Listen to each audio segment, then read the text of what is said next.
Hello students, this is Dr. Hemlata A, Associate Professor from Maharani Science College for Women.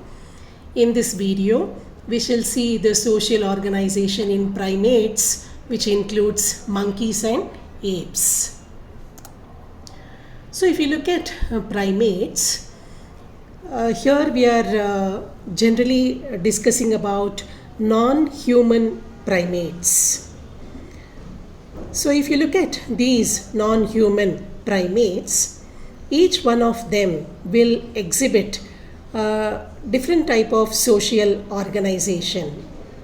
The first type of social organization what you come across primates is solitary primates, which is seen in prosimians, which includes tarsier, bush baby and loris. These prosimians are nocturnal and arboreal primates. The males are generally solitary. They are present all by themselves and will pair with females only for the purpose of breeding. Females will be found with the infants only till the infants become independent. After that, they also live all by themselves, leading a solitary mode of life. These prosimians are shy animals. They hide themselves in the branches as a defensive mechanism. So some of the other examples what you see under solitary primates are the black colored IAI, orangutan, which you see in Sumatra and Borneo, which are all arboreal. The males are solitary, seeking females for the purpose of mating, and the female will be present with the young one. Generally, only one young is produced at a time. So this is about the solitary primates. Then you have what is called as monogamous primates. So one example for that is the shrew, which is not a primate. If you look at the primates, you have lemurs, gibbons and hulock gibbons. These will show the monogamous social condition. When you say monogamous, it means that they pair for lifetime. That is, one male will pair with a single female and they live together for the rest of their life. So they establish a territory which is resourceful. They will mark the territory, and in the territory they live in the form of units, where you have the unit called as the nuclear family, and they defend their territory. So in the nuclear family you will have a male, a female and the juveniles. Males generally mark the territory with the help of the urine, and they defend the territory by calling loudly and by flicking the tail so that others will not enter the territory.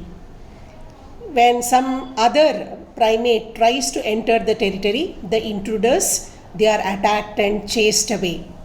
Lemurs are found in Madagascar, where the male and female will live together for the lifetime and mark their territory. Tamarins are also monogamous, having nuclear families. Gibbon and hulock gibbon are also monogamous, and they defend their territory by producing hooting calls. The next type of social organization you find is single male bisexual groups.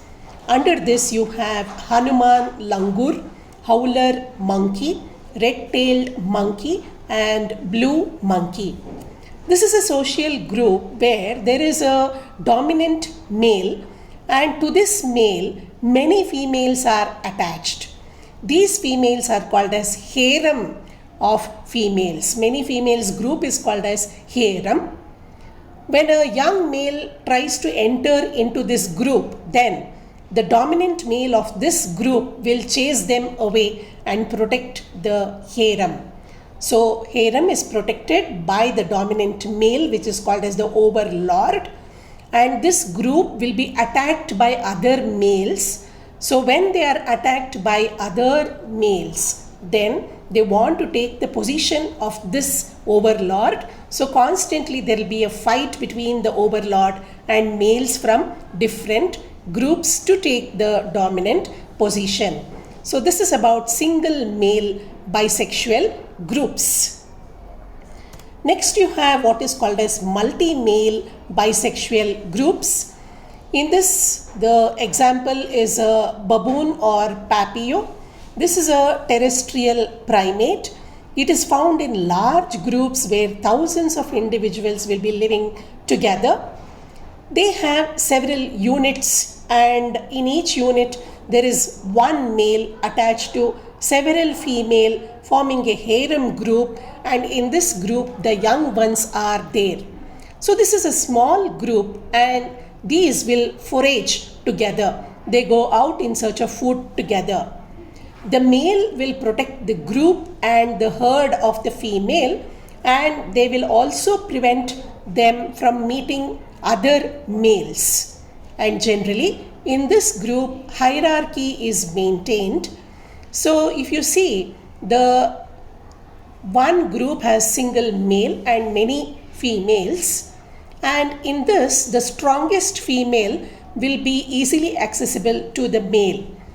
So the strongest female will be called as the alpha female. Alpha female will be more accessible to the male. Then the next dominant one will be the beta female. So like that, there is a hierarchy maintained in the group. So these small units where you have one male with a harem of female, like that many units will come together to form a large band, and all of them will live together and spend their time during the night time where they sleep together, so that it becomes a collective force for them to fight against any predator which will try to attack them during the night times. So by this way, the males will come together and attack a predator like a leopard. They have got the capacity to chase away the predator like a leopard because of the males coming together and trying to chase away the leopard, called as mobbing attack. Together they will create a mob and they'll try to chase away the leopard. So this is multi-male bisexual groups. Then you have again continuation of the multi-male bisexual groups, where you have other monkeys like rhesus monkey, where they have got large foraging units. One male is dominant and others are subordinate. In a foraging unit, you will have about 3 to 8 males, which are all bounded to 5 to 7 females. So like this, many units will form large groups where you will have hundreds of individuals which are going out for foraging, and they will defend the members together. Gorilla is another example for multi-male bisexual group.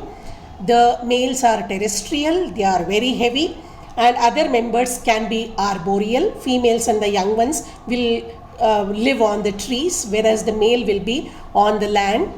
They are found in groups of about 20 individuals. The old dominant males are called as silverbacks. They have silver colored fur on the back, and they are the dominant ones over all other males and females, and they maintain the hierarchy. Then you have what is called as diffused social primate groups. It is found in chimpanzees, where they form a group including about 50 individuals. Generally the females are very quiet and they are shy. They also have hierarchical ranking.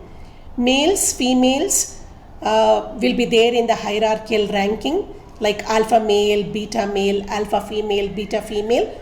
But females accept several males and there is no conflict. Means females are not binded to one male. They can mate with anybody, and when they mate, there is no fight between the males. They are omnivorous and they hunt smaller monkeys and they share the meat. So generally they will be living on the trees, especially the region where the trees are forking. At that point they will try to rest. They go to sleep in those places.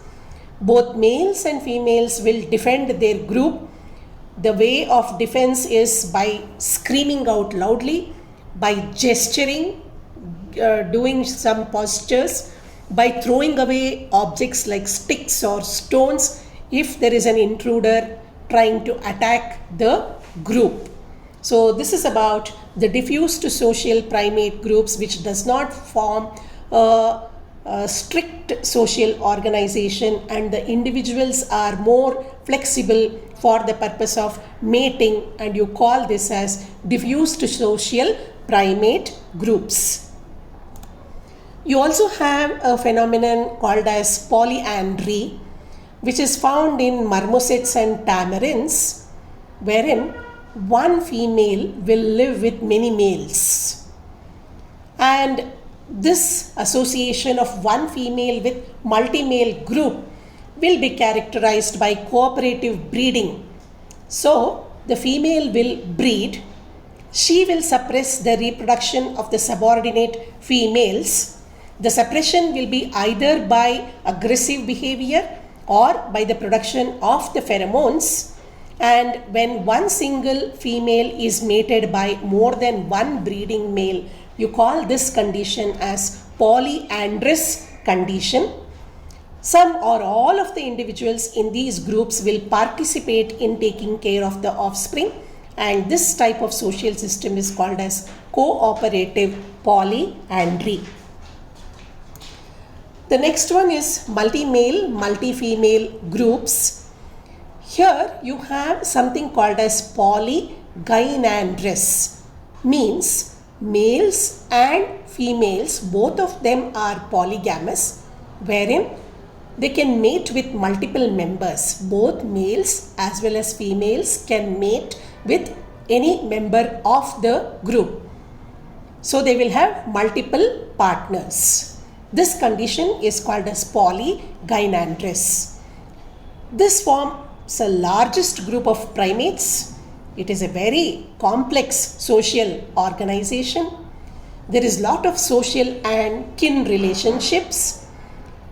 It is seen in macaques, baboons, vervet monkeys, mangabes, capuchins, squirrel monkeys, woolly monkeys, and some colobine monkeys, as well as lemurs like ring-tailed lemur and sifaka.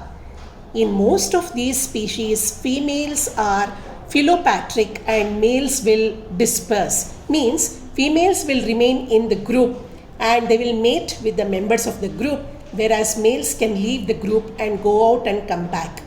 So when the females are living in the native group, you call that as philopatry. So females are philopatric, whereas males will disperse. Then you have what is called as fission-fusion communities, seen in chimpanzees, bonobos, spider monkeys, and some other Attilidae monkeys. Attilidae monkeys are some New World monkey. Fission-fusion communities are less cohesive. They are not binded to one another like found in earlier social communities. They will have very large home range in which temporary foraging parties will part, go away, then again come back and coalesce. Home range is an area which is resourceful and which is guarded by the members who have defined their territory. So when they have a home range, these members can become into smaller groups, go away and come back and coalesce. So this is possible because of a large home range, and it depends upon the availability of the resources as well as the reproductive condition of the female. So this is characterized by female dispersal and male philopatry. Unlike the earlier one, here the female can leave the group, go out and come back, whereas male will remain in the native group.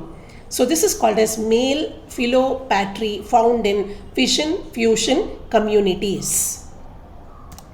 Then you have the most complex society found in primates called as multi-level society or hierarchical society or modular society. This is found in Hamadryas baboon, Gelada snub-nosed monkey. In this society, there is 3 levels in the social structure. One is the one male unit, second is the band, and third is the troop or herd. One male unit is a reproductive unit where there is a single male which will be the leader, followed by many other males and several females. So one male unit where a male is the leader followed by other males and females. Band is an ecological unit